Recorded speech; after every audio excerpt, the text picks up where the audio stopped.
જય શ્રી સ્વામિનારાયણ ભક્તો, આજે આપણે સાંભળીશું કામદા એકાદશીનો મહિમા. તો આવો જાણીએ.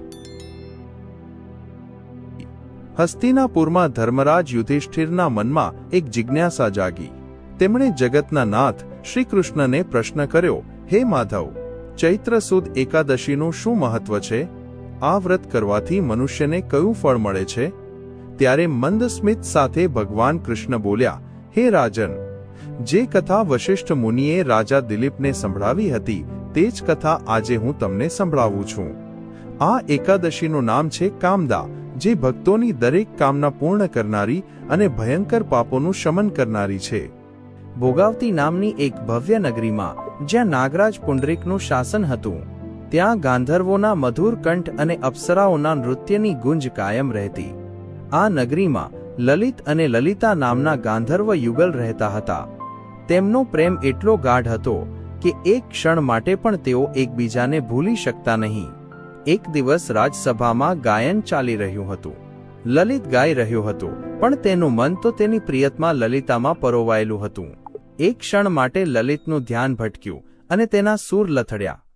પ્રેમમાં મગ્ન હોવું એ વરદાન છે, પણ કર્તવ્ય સમયે બેધ્યાન રહેવું એ શાપ બની શકે છે. નાગરાજ પુંડરીક ક્રોધિત થયા. તેમણે ગર્જના કરી, પુંડરીકનો શાપ, રાક્ષસ યોની. ના, કૃપા કરો સ્વામી, માફી આપો. તું આત્મા વિનાનો રાક્ષસ બનીશ. લલિત, તું સભામાં હોવા છતાં સ્ત્રીના મોહમાં અંધ છે, માટે જા. તું અત્યારે જ એક નરભક્ષક રાક્ષસ બની જા. જોત જોતામાં સુહામણો લલિત એક ભયાનક રાક્ષસમાં ફેરવાઈ ગયો.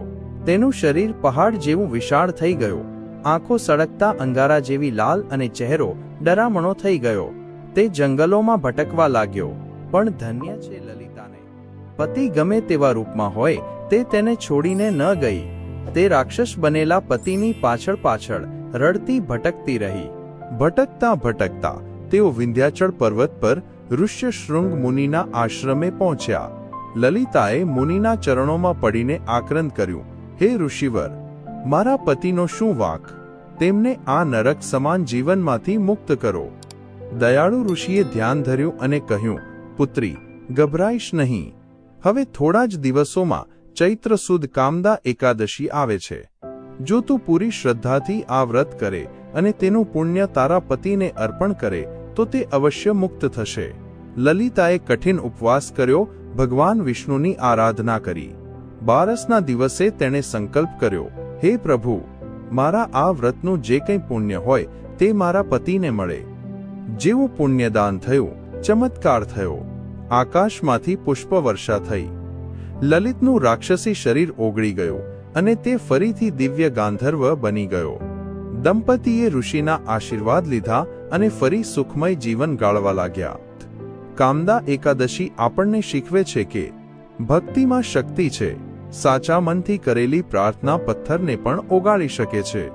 દાનનું મહત્વ, પોતાના પુણ્યનું દાન કરવું એ સૌથી મોટી સેવા છે.